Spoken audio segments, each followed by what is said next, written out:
이명박, 박근혜 두 사람은 왜 수사를 안 했죠? 두 사람이 왜 핵 간첩 수사를 안 했을까요? 했으면은 지금 감옥에 안 있을 겁니다. 그런 수사를 안 했기 때문에 지금 저 모양 되는 겁니다. 다 알았잖아요. 누가 어떻게 해가지고 북한의 핵 개발을 도와주었다는가. 알면서도 덮었지 않습니까? 칼자루를 쥐고 있을 때 정의를 실천 안 하니까 칼날을 딱 잡고 있습니다. 요새 논의되는 핵 개발, 핵 문제는 실체가 이게 참 애매모호합니다. 정의용 특사라는 사람이 김정은을 만나고 와서 발표를 하면서 언론 보도문을 발표를 했는데 김정은이가 한반도의 비핵화 의지를 밝혔다. 북한에 대한 군사 위협이 사라지고 체제를 보장해 준다면 핵을 가질 필요가 없다고 이야기했다. 김정은은 이것이 선대의 유훈이라고 이야기했다. 이게 핵심입니다. 딱 제가 거의 정확하게 이야기했습니다. 맞죠? 자, 이 말 중에 어디에 북한이 핵을 포기하겠다는 말이 거기 어디에 있습니까? 북한의 비핵화라고 했습니까? 한반도의 비핵화라고 했어요. 한반도의 비핵화, 지금 남한에 핵이 있습니까? 그런데 왜 한반도의 비핵화라고 하느냐? 김정은이가 말하는 한반도의 비핵화는 주한미군 철수, 한미동맹 해체, 핵우산 폐기를 의미하는 것입니다. 김정은이가 한반도의 비핵화라고 그 말 썼겠습니까? 김정은이가 한반도라고 그럽니까? 뭐라고 그럽니까? 김정은은 한반도를 뭐라고 부릅니까? 예? 조선반도라고 그러죠. 조선반도. 김정은은 이렇게 이야기했을 겁니다. 조선반도의 비핵지대화, 이게 북한의 용어로서 딱 정착이 되어 있습니다. 정의가 되어 있어요. 북한을 조금이라도 연구한 사람 다 아는 용어입니다.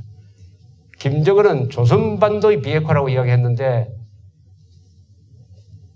정의용 씨는 한반도의 비핵화라고 옮겼고 그것을 듣는 한국 사람들은 남한에 핵이 없으니까 그거 당연히 북한의 비핵화겠지 라고 판단을 했고 아마도 트럼프도 그렇게 생각했습니다.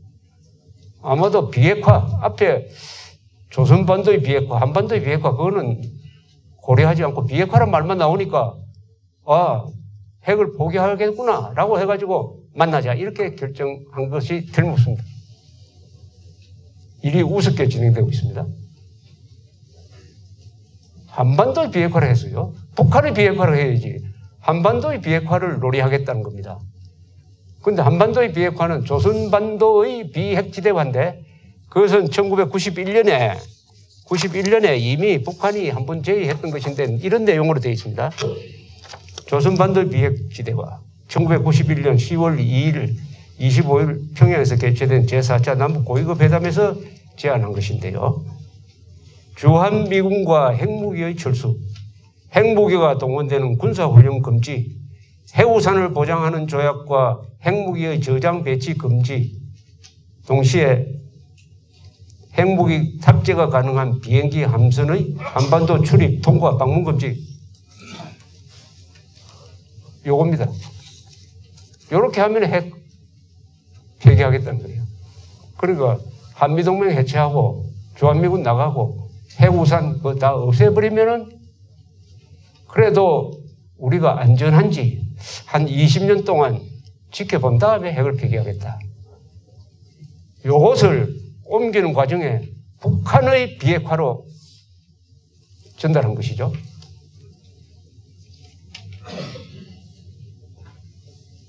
트럼프는 한반도의 비핵화가 무슨 뜻인지 모를 겁니다.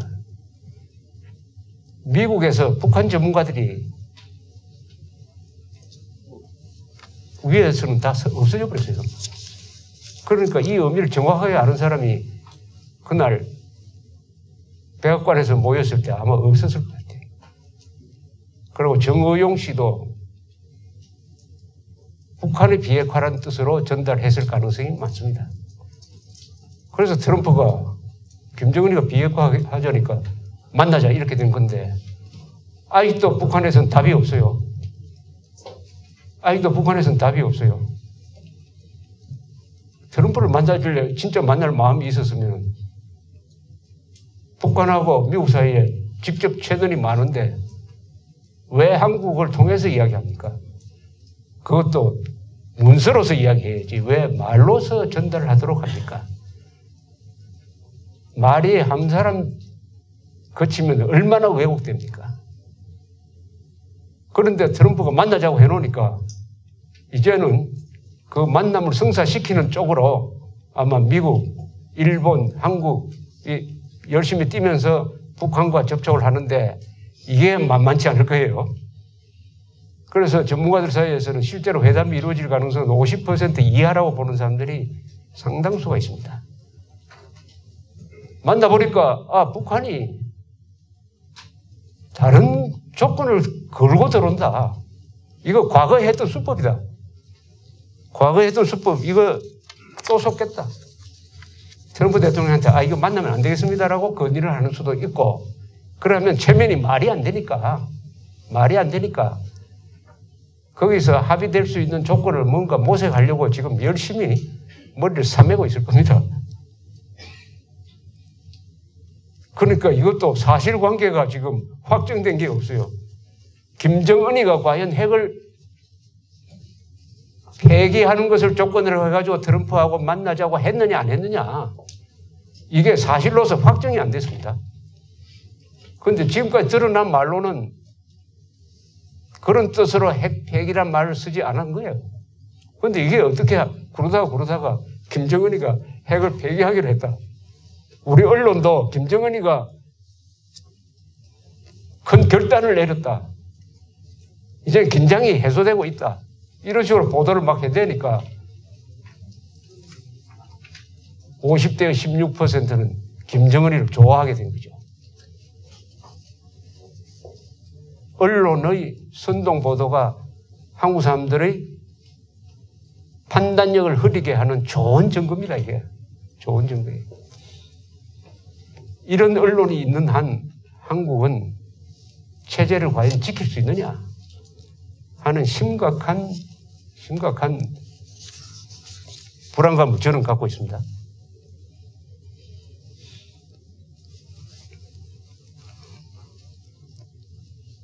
그러니까 이게 사실이라는 게 얼마나 중요하느냐를 제가 설명하는 겁니다.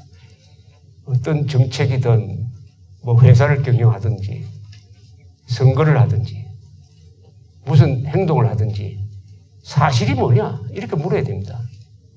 사실이 뭐냐 사실 확인부터 먼저 해야 됩니다. 여러분들도 아마 여기 회사 경영하시는 분이 많을 것 같은데 무슨 어려움이 봉착할 때 제일 먼저 확인해야 될 것이 사실입니다. 사실관계를 확실하게 파악을 해야 됩니다.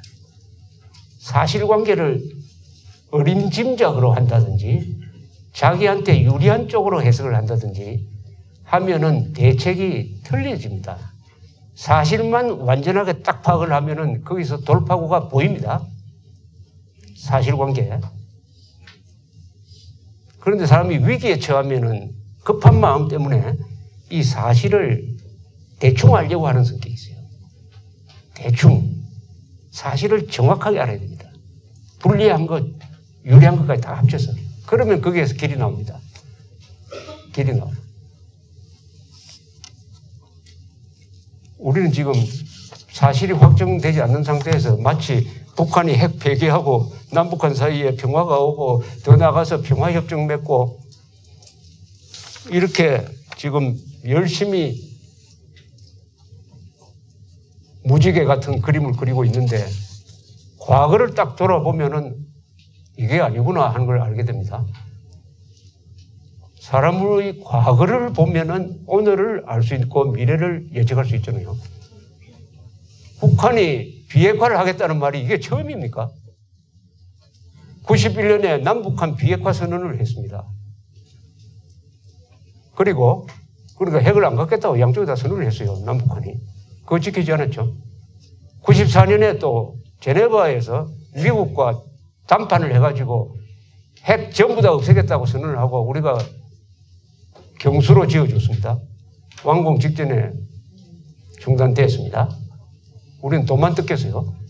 그렇게 해놓고 파키스탄에서 우라늄 농축 기술 도입해가지고 우라늄 방식의 핵폭탄을 열심히 만들었습니다. 그러다가 발각이 되니까 다시 핵 위기가 왔어요. 그래서 또 육자회담을 또 2003년부터 했어요. 2005년 9월 19일에 또 핵을 폐기한다 하는 합의를 근사한 합의입니다. 그 이런 거 보면은 정말 평화가 올 것 같아요. 9월 19일 신문 한번 찾아보세요. 2005년 9월 19일. 이젠 됐다. 남북한의 평화 정책 됐다. 북한 열심히 도와주자. 그거 지켰습니까? 바로 이듬해 2006년 10월 9일 날 핵실험 안 했습니까? 핵실험. 또 속았습니다. 그러다가 금융제재를 계속하니까 북한이 또 회담에 나와가지고 우리 진짜로 이번에는 정말 없애겠다 해가 2003년 2.13 합의라는 2007년 2.13 합의라는 게 이루어지는데 그때는 부시가 마지막이었습니다. 마지막 1년이었죠. 마지막 말년이었구나. 말년. 임기를 2년 남겨놓았는데 이라크 전쟁의 수렁에 빠져가지고 북한 핵에 대해서는 더 신경 쓸 여력이 없었어요. 그러니까 끌려가서 북한을 테러 지원국에서 해제해주고 등등 해줬더니 계속 핵 개발을 하면서 이번에는 얼마나 위험스러운 짓을 했느냐. 2007년 9월에 이스라엘이 시리아에서 짓고 있는 시설을 살펴보니까 이게 영변 핵 시설하고 똑같은 것이다. 플루토늄을 만드는 것임을 알았습니다. 시리아가 핵폭탄을 지금 만들려고 하는구나 하는 것을 알아냈어요. 그래서 이스라엘이 부시한테 요구를 합니다. 약속을 지켜라.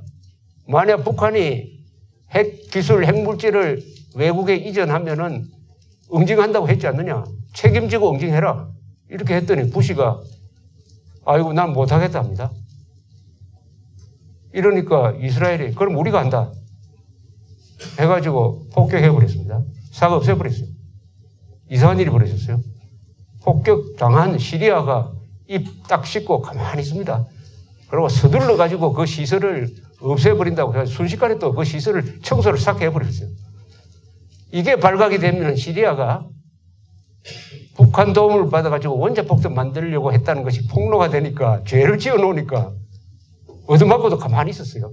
그러니까 때린 이스라엘도 가만히 있고 해가지고 한 몇 개월 지나다가 나중에 그게 언론에 흘려져가지고 사실로 밝혀졌습니다. 북한이 얼마나 위험한 집단입니까? 부시가 약속을 지켰다면 그때 북한을 폭격해야 됩니다. 핵물질을 어떻게 시리아에 파느냐. 지금 북한에 대한 미국의 우려는 첫째가 본토를 위협한다. 두 번째는 한국, 일본을 위협한다. 세 번째는 중동에 IS 같은 단체에 핵물질을 넘길 가능성이 있다. 이러니까 북한의 핵은 허용할 수 없다는 거 아닙니까? 얼마나 위험한 짓을 합니까? 이런 북한인데 달랑 한반도의 비핵화 그게 또 조건이 많이 붙어 있는데 요 말만 딱 들고 와가지고 정의용 씨가 북한이 핵을 폐기하려고 합니다라고 국민들한테 보고한 거 아닙니까? 이거 여러분 믿습니까? 믿겠죠. 왜냐? 언론이 비판을 안 하니까 믿겠죠. 제대로 된 언론이면은 이거 우리가 수십 번 들어본 거짓말인데 거기에 새로운 게 뭐가 있느냐? 실제로 정의용 씨가 발표한데 새로운 건 하나도 없습니다. 판문점에서 두 사람이 회담한다는 그거밖에 없어요. 그것도 지금 북한에서 확인을 안 해주고 있어요.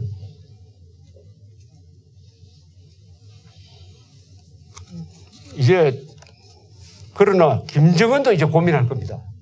계산이 하나 안 맞은 게 있는 것 같아요. 트럼프하고 만나자고 했을 때는 이런 뜻이겠죠. 미국과 북한이 일단 회담을 진행해보자.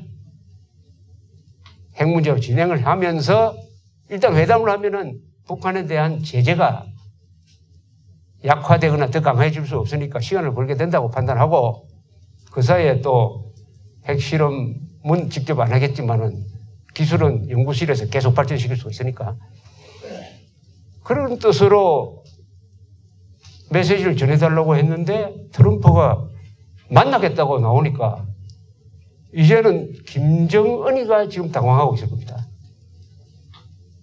당황하는 이유가 여러 개인데 회담 장소가 고민이죠.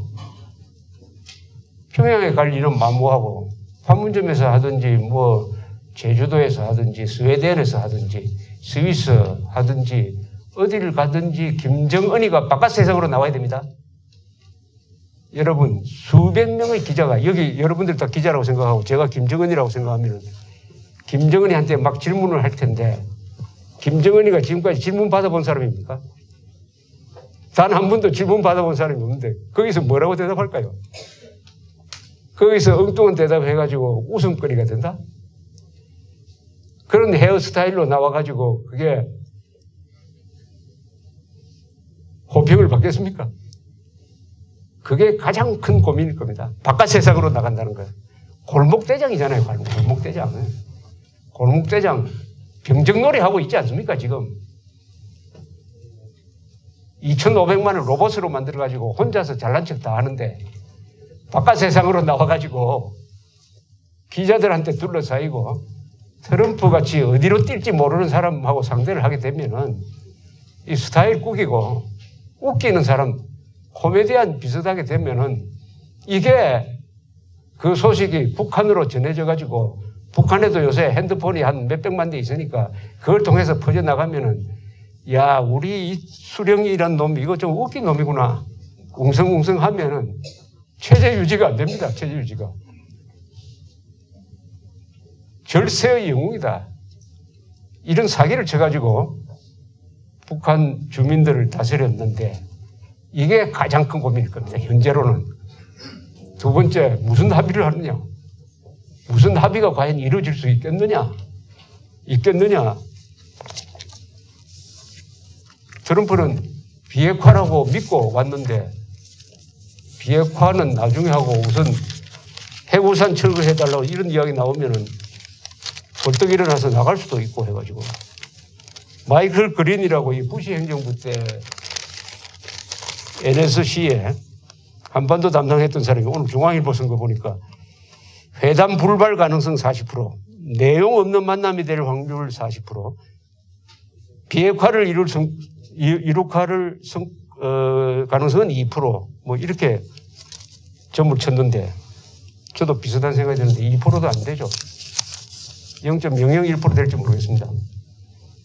냉정하게 생각하면은 북한이 핵무장을 하기 위해서 지난 30년 동안 주민들을 굶겨 죽여가면서 여기에 전력 투구하고 그러는 사이에 경제도 망가지고 재래식 군사력도 망가져 버렸습니다. 저거 대포 전차 이거 다 고철입니다. 북한의 군인들은요, 이 노무자들입니다. 노무자들. 신병들은 군복이 없어가지고 학생복 입고 훈련을 한답니다. 그래서 집에 편지 써가지고 군복 하나 사서 보내달라고 한답니다. 군인들도 영양실조자가 생겨가지고 별도 내무반에 영양실조한 사람들 눕혀놓고 밥 한 그릇씩 더 주고 하는 이파리입니다. 핵밖에 없어요. 핵의 모든 것을 전력 투구했습니다. 그런 북한 보고 핵 폐기하라고 하는 건요, 코브라 보고 독 빼라고 하는 겁니다. 여러분, 코브라에서 독을 빼면 지름이 안 됩니까? 지름이. 그거 여러분이 김정은이라면 그거 받아들이겠습니까? 받아들이겠습니까? 세계에서 핵무기를 가지고 있다가 스스로 폐기한 그거는 특수한 경우죠. 우크라이나 같은 나라. 소련으로 일본이었다가 해체되니까 그 나라에 있던 핵무기를 폐기를 했어요. 핵무기 폐기 안 했어야 되는데 하고 지금 아마 굉장히 불만이 많을 겁니다. 그때 살살 달랬습니다. 우크라이나 보고 핵 폐기하면은 앞으로 우리가 당신의 안전을 보장해 줄게 하고 러시아, 영국, 미국이 사인을 했어요. 부다페스트 메모란덤이라고 합니다. 그런데 2014년에 푸틴이 크리미아 반도 빼앗아갈 때 미국이 뭘 했습니까? 군대를 보내서 지켜줬어요? 안 했지. 핵 폐기하면 어떻게 되는지는 김정은이가 카다피의 운명을 보고 후세인의 운명을 보고 다짐했을 겁니다. 후세인 카다피가 저렇게 비참하게 죽은 것은 핵을 포기했기 때문이다. 나도 핵 포기하면 저렇게 된다. 그게 틀린 말입니까? 핵 포기한 북한을 누가 도대체 그들도 포기는 하겠습니까? 죽었다 깨어나도 핵 포기 안 합니다. 핵 포기 안 하고 핵을 끌어안고 끝까지 가다가 경제제재에 걸려가지고 내부적으로 소요 사태가 일어나고 암살 11.6 사건 같은 데 일어나서 끝나든지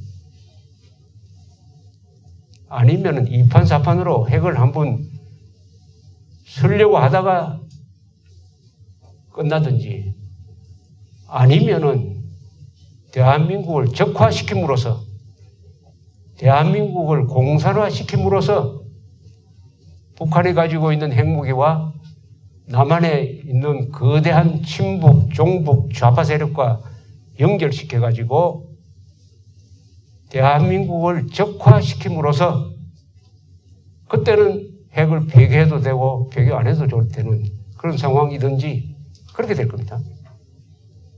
그런데 우리가 우려하는 것은 남한의 핵보다도 더 위험한 남한의 친북, 종북 세력, 주사파 세력. 주사파는 그 철학파가 아닙니다. 김일성주의자입니다. 그 사람들하고 북한하고 손을 잡고 북한의 핵을 보호해주면서 대한민국의 이승만, 박정희, 전두환, 노태우, 김영삼, 이명박, 박근혜 세력을 적폐 세력으로 해가지고 청산하면서 한반도 전체를 무슨 낮은 단계 연방제 그리고 중립국가 이런 식으로 만들기 위해서 남북 좌익이 공모해가지고 대한민국의 영원히 자유민주적 기본 질서를 무너뜨리는 거예요. 그렇게 하면 북한의 핵이 목표를 달성합니다. 북한의 핵은 목표가 북한 체제를 지키는 것도 있지만은 궁극적인 목표는 대한민국을 공산화시켜가지고 북한에 대한 위협을 근원적으로 제거하는 것입니다. 대한민국이 있는 한 북한은 항상 불안합니다. 너무나 덩치가 큰 대한민국이 있고 잘 사는 북한이 있으니까 이 대한민국을 뭐가 치워야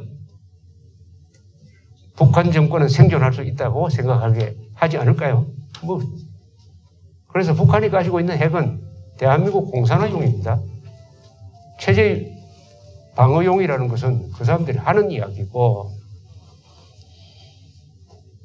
이런 상황이 지금 벌어지고 있습니다. 그런데 지금 가장 난감한 나라가 중국입니다. 지금 북한에 대한 제재가 효과가 있다고 그러는데 북한에 대한 제재의 90%는 중국이 지금 해주고 있습니다. 기름 끊고 돈 끊고 있어요. 그렇게 해놨더니 이 코로나에 몰린 김정은이가 미국으로 튀려고 한다. 미국 품에 안기려고 한다. 이렇게 아마 보게 될 겁니다. 김정은이는 집권한 다음에 7년 동안 한 번도 중국을 간 적이 없어요. 시진핑이가 사람 취급을 안 한다는 뜻이지. 그리고 제재까지 하니까 중국에 대한 원한이 사무쳤을 겁니다. 그럼 좋다. 나는 친미 국가가 한번 되어보겠다. 이런 생각을 가지고 미국과 대화하는 게 아니냐 하는 의심을 지금 중국이 하고 있으니까 중국이 난감하게 됐습니다. 자, 이제 앞으로 중국이 어떻게 나올 거냐. 화가 나서 김정은 저거 치워야 되겠다. 이렇게 생각할 수도 있고, 아, 이 이상 더 제재를 하면은 안 되겠구나 해가지고 미국의 제재 협조를 안 할 가능성도 있습니다. 안 할 가능성도 있어요. 유동적입니다. 유동적이에요. 그러니까 김정은이는 중국하고 미국 사이에서 줄타기를 한번 해보겠다 하는 생각이 있는 것으로 보입니다. 옛날에 중국하고 소련이 이념 갈등을 할 때 김일성이가 그 두 나라 사이에서 줄타기를 하면서 양쪽으로부터 뜯어먹으면서 생존한 전략이 있습니다. 그것을 되풀이하는 게 아니냐 이렇게 생각이 듭니다. 이렇게 설명드리면은 앞으로 어떻게 될 거냐 하는 데 대해서 상당히 유동적입니다. 이런 상황은 유동적이죠. 유동적이다. 유동적이다. 지금까지 제가 하는 분석은 지나간 거고 현재 진행 중인 걸 제가 이런 식으로 분석을 해드렸고 여러분들이 이 상황을 이해하시는데 좀 도움이 되라고 말씀을 드렸는데 그럼 앞으로 한국이 어떻게 되었느냐 이렇게 궁금하게 생각하실 건데